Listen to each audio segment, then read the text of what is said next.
So I did my project on the A'I Cofan people. They are people that are native to the Sucumbíos province of Northeast Ecuador, and their communities are assembled along the Bermejo River in the Ecuadorian Amazon.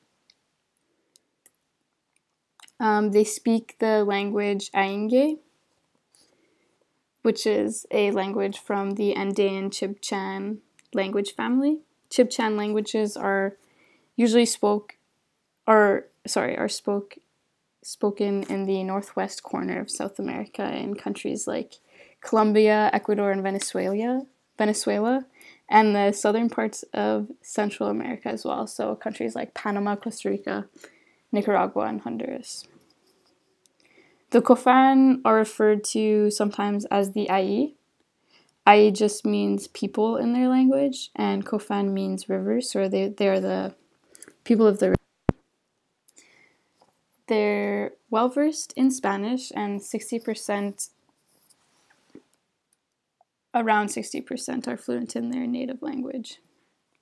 They're well known for their artistic abilities, and you can usually see the spiritual influences in their work. And their culture remains strong because of their ability to resist the pressure to conform themselves to fit more Western culture. So they're also well known for being capable hunters and fishers. They used spears and blowguns for hunting and war, and they also practiced subsistence agriculture. And they were and still are heavily reliant on the river for fishing and other lifestyle needs.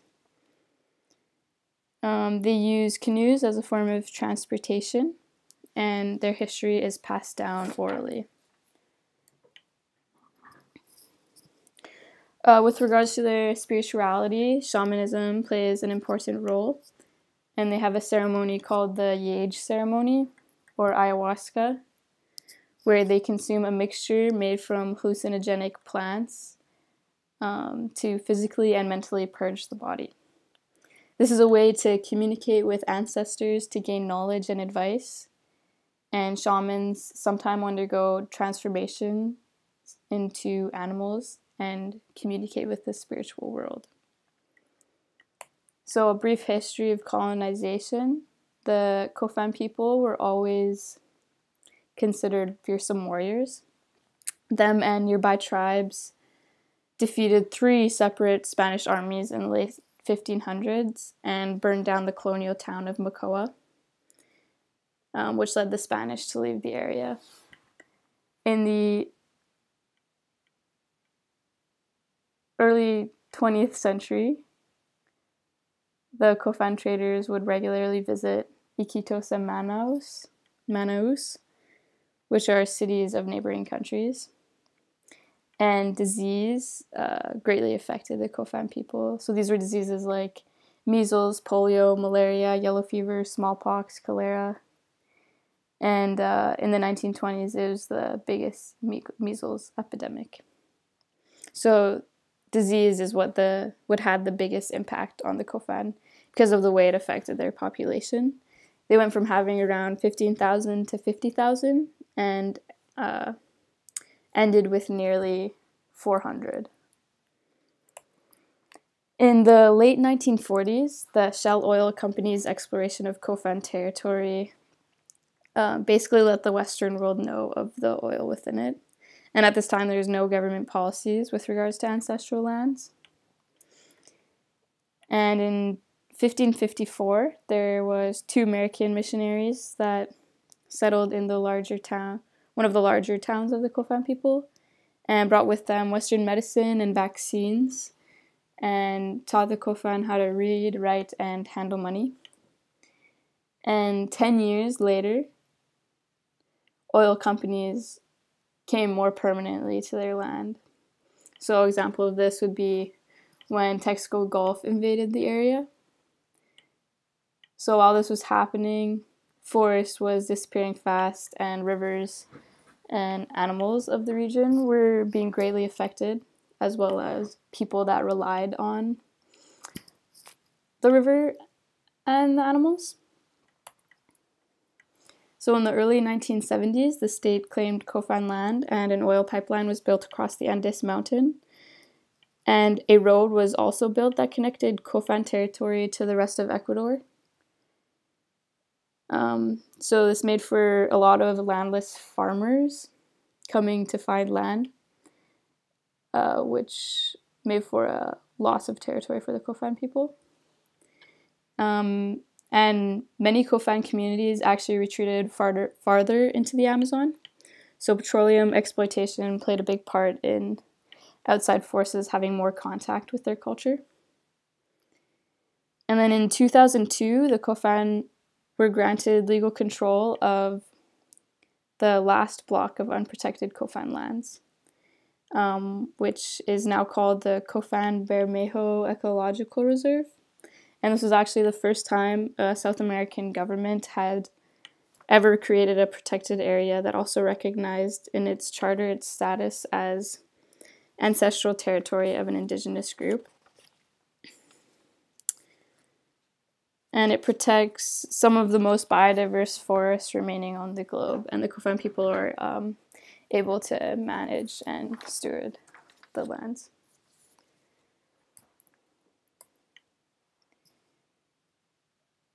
So now I'll talk about the A'I Cofan today. I'll start with just one example of the many illegal mining concessions happening on their territory and around their territory.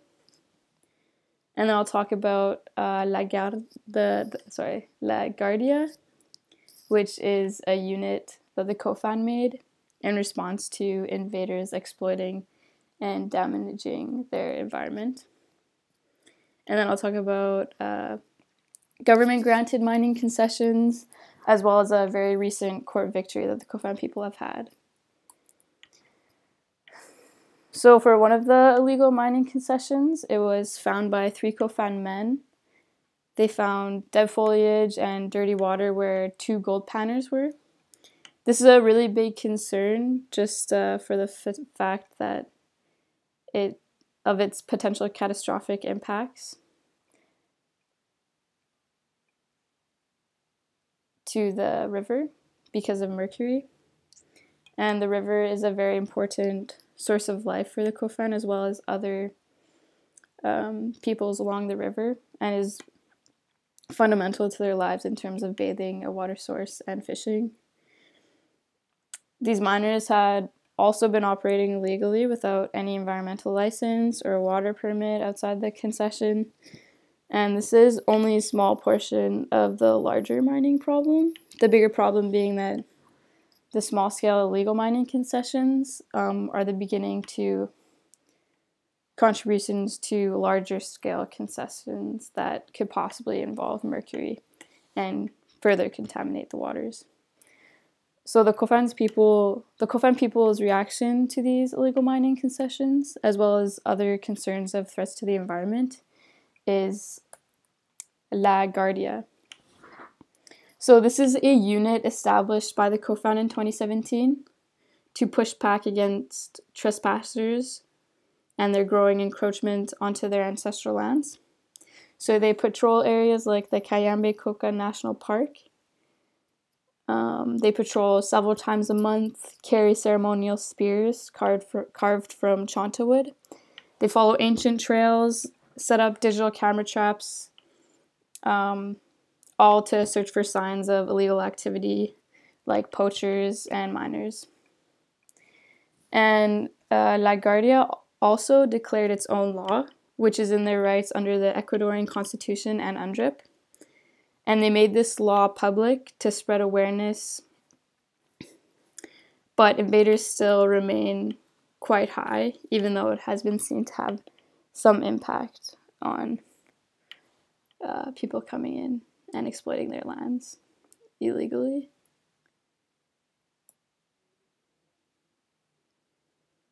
So since 2018, the Ecuadorian government has granted more than 52 mining concessions, which affects more than 300 square kilometers of primary Amazon forest. These concessions were granted without any free, prior, and informed consent, which is directly in conflict with the Ecuadorian constitution as well as UNDRIP. So it's under current international law. And governments must consult with indigenous communities before any development takes place that it could affect their lands and resources. And this was not taken into account with regards to the 52 mining concessions. As well as being granted without free, prior, and informed consent. The mining concessions are also a danger to the health of the surrounding communities because of the use of mercury and cyanide, which threatens all of the communities near the river.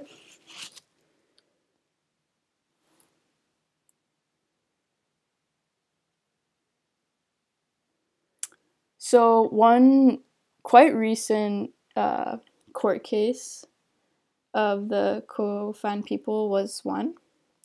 So the Provincial Court of Sucumbios ordered a halt to all mining in Cofan territories and recognized their right to free, prior, and informed consent.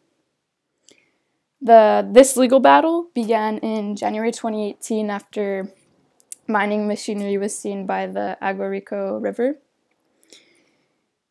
So the Cofan community, with help from the Ombudsman's office, presented a request for protection.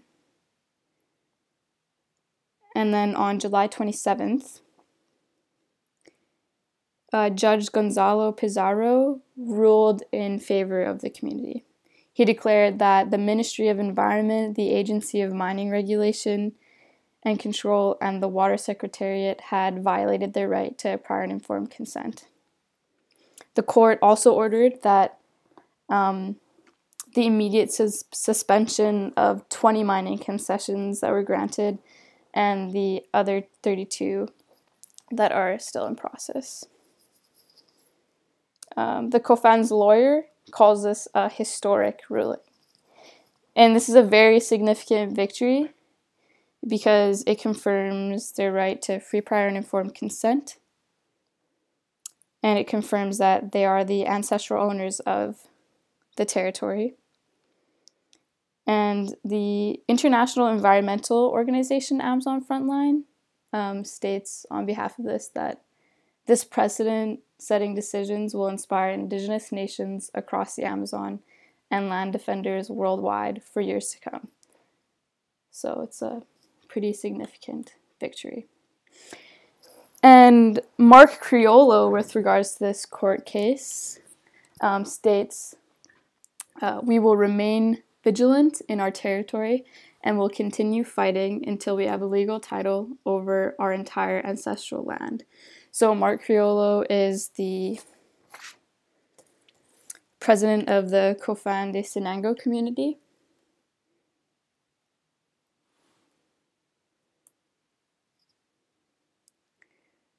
Yeah, so the A'I Cofan are basically guardians of the rainforest because of the growing threat to this biologically diverse region caused by the increasing number of commercial loggers and colonists.